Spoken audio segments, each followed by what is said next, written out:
had been through a lot, obviously. It was a complete disassembly and reassembly. David Anderson has breathed life into lots of old, tattered, beaten instruments over the years, but this one was different. There's cracks in some of the pipes, and there's things missing, and of course it was not straight.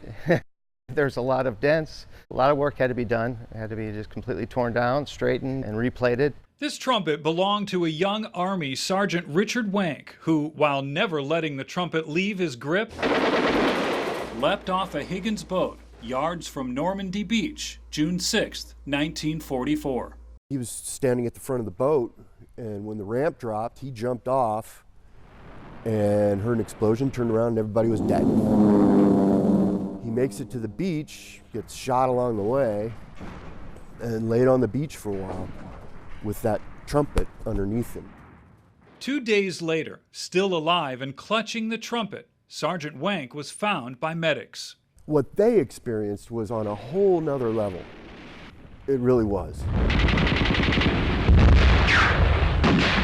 Sergeant Wank's family never really knew about that day in 1944, not until right before his death in 2007. But he would never say anything about it. He would never talk about it. The only thing he would ever say is, "It should have been me." His grandson Jeff felt there was a legacy to share, both the story and the trumpet. What I was saying was, you have to tell someone. You can't just keep this to yourself. This isn't just your history anymore. It wasn't easy. Just handing it over to Anderson to be restored was difficult. He really didn't want to let it go. He told me as soon as I left, he sent a text. He's like, "I cannot believe I just let you leave with that instrument." It took 7 weeks to restore, an experience Anderson will never forget. Even though it's been restored, you can still see where he held his hands, just like you would see on a firearm or anything that's used a lot and held by someone a lot. I was blown away. I was just working on it, as it was a real honor and mind-blowing experience. One day while working on the horn, Anderson had an idea. He knew the UT alumni band would be performing in Normandy for the 75th anniversary of D-Day.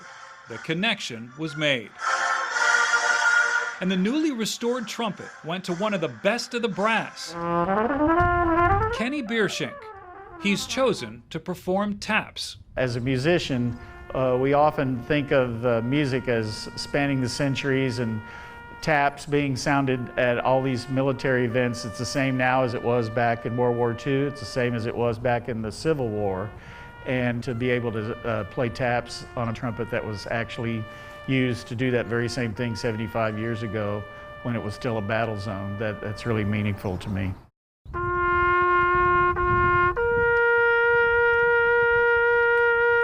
In fact, Jeff Wank believes that solemn song was the reason his grandfather brought that trumpet with him that fateful day, and likely the only song he played after being rescued from that beach. And I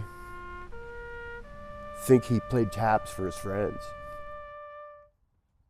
That's why he brought it over there. I'm convinced of that. He knew that there's a lot of people that would not return.